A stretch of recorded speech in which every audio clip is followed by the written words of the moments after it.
Donc,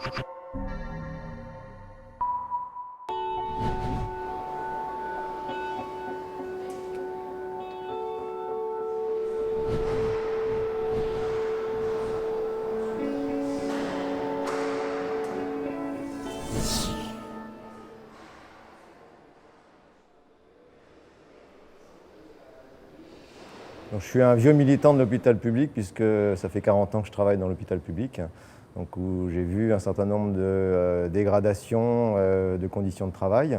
On a vu ça avec une injonction à la performance, une injonction à faire toujours plus qui commence à gangréner un peu nos esprits, sachant que l'hôpital de Nantes, on est la seule structure de la région publique. Il n'y a aucune clinique privée de chirurgie cardiaque dans la région, donc on est finalement les seuls à gérer plusieurs millions d'habitants avec des durées d'attente et des délais d'attente, et donc des injonctions des autorités pour aller plus vite et pour répondre aux besoins de la population, ce qu'on essaye de faire en fait.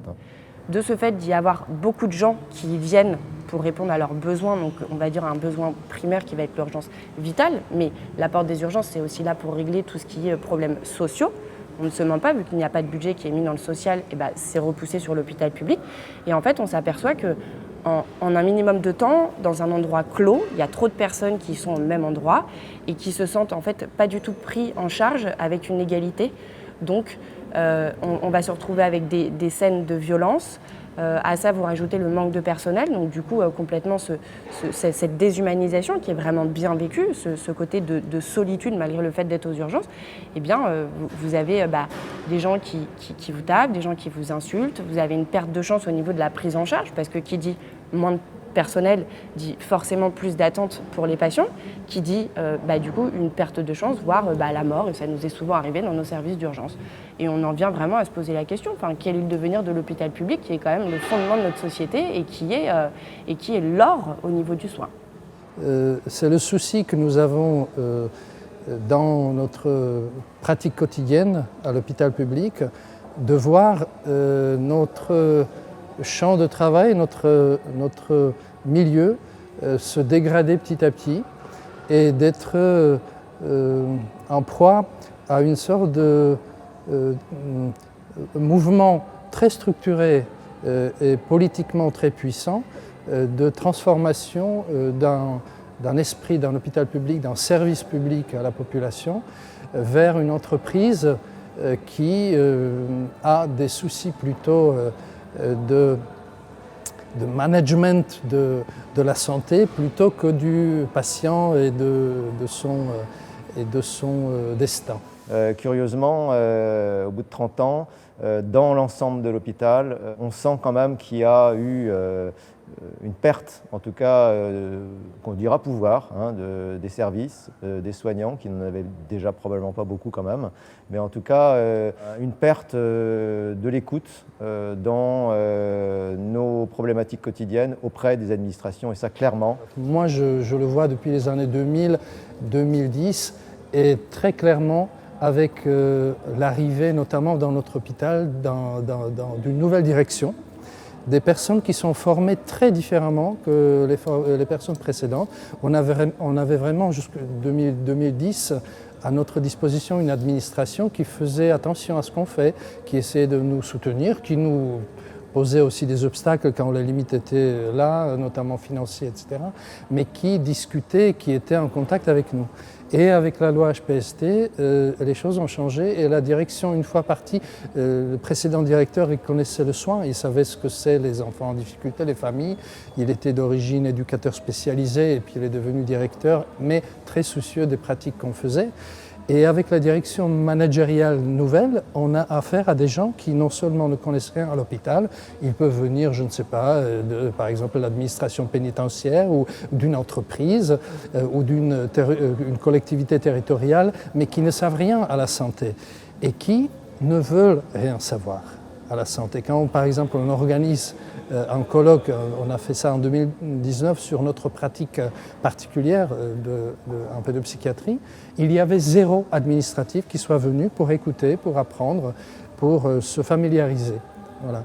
Il y a une grande loi, en tout cas ce qui concerne l'hôpital, la fameuse loi Hôpital, Patient, Territoire de 2009, qui en fait a instauré, qui a marqué une rupture en fait en ce qui concerne l'hôpital, notamment en termes de ce qu'on appelle la gouvernance de l'hôpital, et qui en même temps a mené ce qu'on a appelé le nouveau management public à l'hôpital, et qui a eu pour conséquence importante en disant de manière schématique, de déconnecter le travail de soins et la question de comment on gère un hôpital et comment on l'organise. Voilà.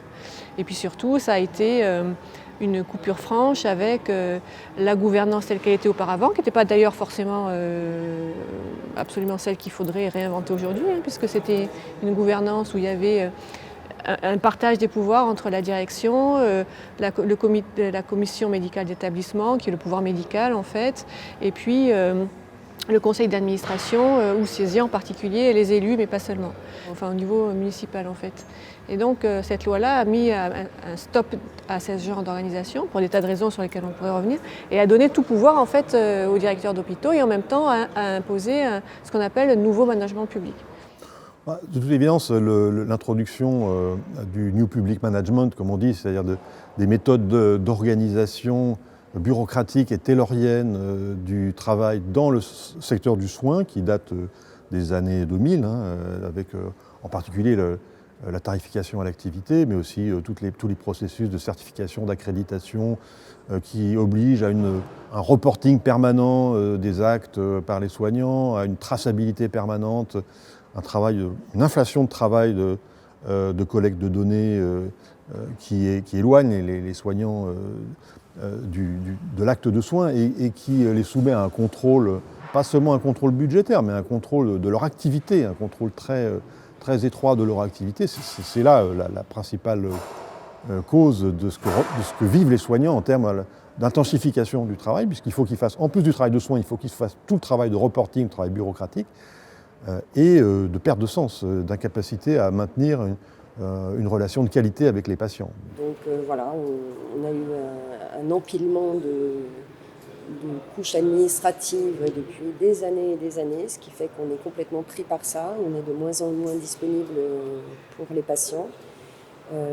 Donc l'ambiance dans les services s'en ressent nettement, avec un accueil qui est de moins en moins satisfaisant, enfin de moins en moins accueillant justement, et donc des tensions énormes, des personnels qui sont épuisés, qui ne comprennent plus tellement ce qu'ils font et qui d'ailleurs se détournent de l'hôpital.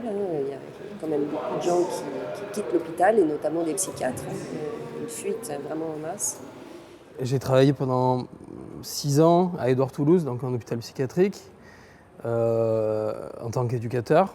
Et en fait, j'ai adoré ce métier. Je trouvais ça vraiment passionnant, mais l'institution m'a achevé. Ça m'a rendu malade, j'étais vraiment malade physiquement en fait, tous les 3-4 mois, j'avais des crises de colite, machin, enfin j'étais, voilà.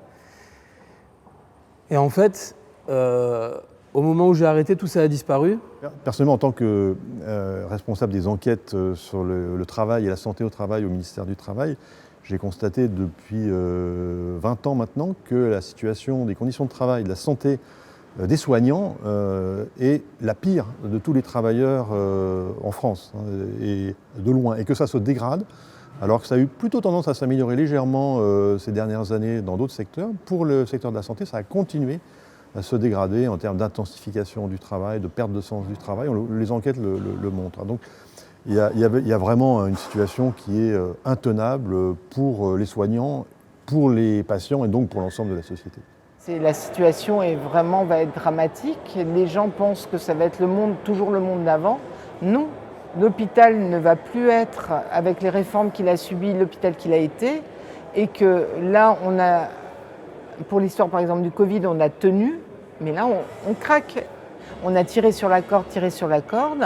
On n'a pas réemployé d'infirmiers, d'aides-soignants suffisamment.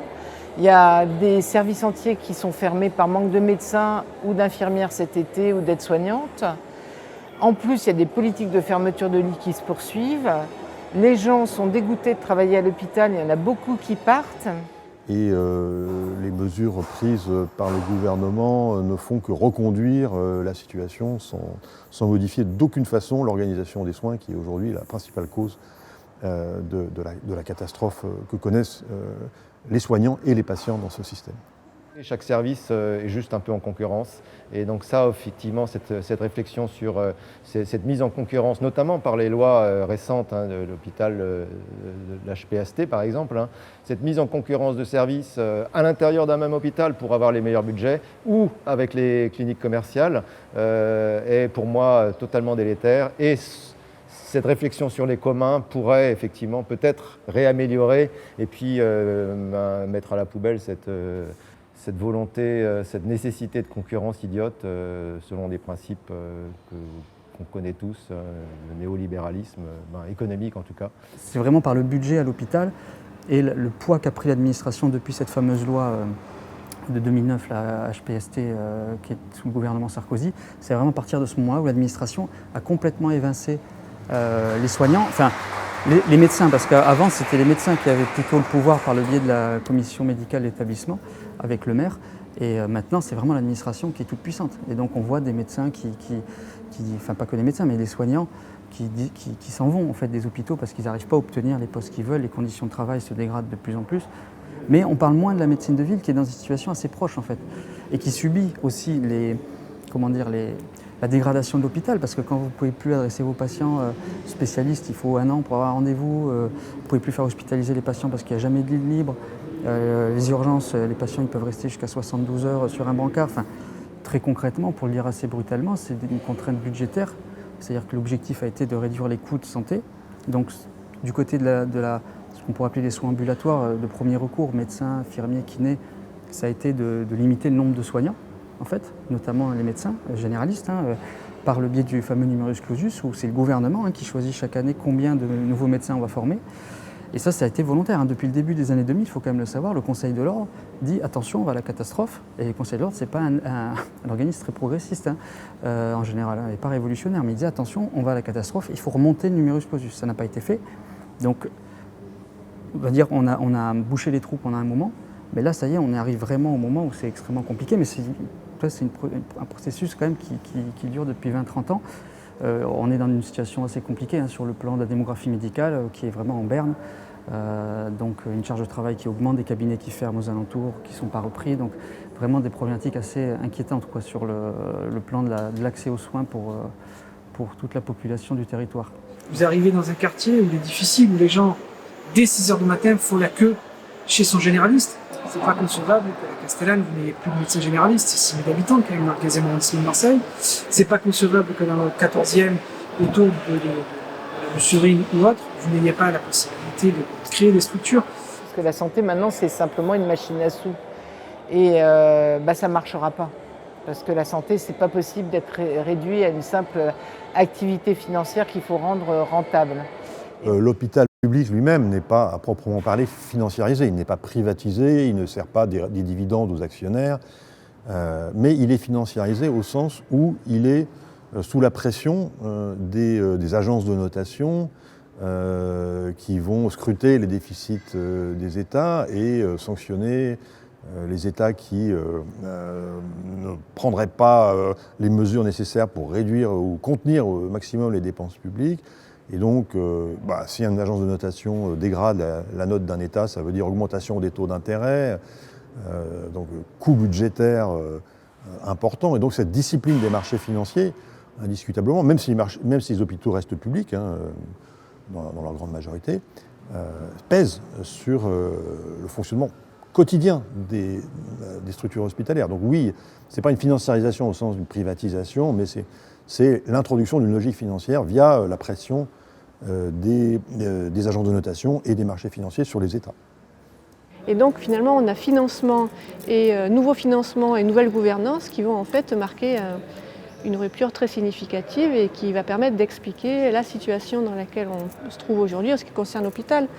Et que ce soit les institutions hospitalières, mais aussi plus largement sociales, médico-sociales, associatives, culturelles, sont soumis de plus en plus à des dispositifs d'évaluation normatifs, qu'on pourrait dire un petit peu pris dans des dispositifs d'excès du néolibéralisme au niveau d'une forme de technocratie qui empêche les gens qui pratiquent de pouvoir soutenir les fondements de leur pratique. Finalement, je suis relativement pessimiste. J'ai l'impression que ce qui est important aujourd'hui, c'est, et j'espère qu'on va réussir à le faire, d'arrêter cette machine de destruction de l'hôpital public. Et je ne sais pas si on va y arriver, mais je ferai tout pour ça. Il y a des gens qui essayent dans le service public de pratiquer et de défendre des valeurs que je partage avec eux et qui se font sacrément taper sur les doigts, voire qui se font maltraiter. Enfin, j'aimerais bien qu'on puisse survivre déjà face à ça.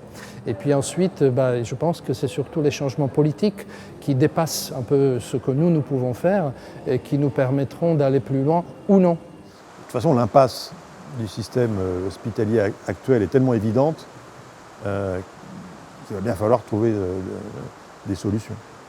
Le problème, c'est d'être assez nombreux et d'avoir le rapport de force pour le faire. Parce qu'en fait, on est face à un barrage qui est en train de prendre l'eau de part en part. La première des choses, parce qu'on parlait autour de cet atelier de révolte, je pense qu'il faut que collectivement on prenne en charge, et on se prenne en charge. Je pense que l'élément fondamental est là, l'élément clé, c'est ça, c'est comment nous, en tant qu'usagers, nous en tant qu'habitants, nous en tant que professionnels de santé, nous en tant que citoyens, on peut faire cause commune et faire en sorte que on n'accepte pas le fatalisme, ou l'inégalité, ou le récit qu'on est en train de construire.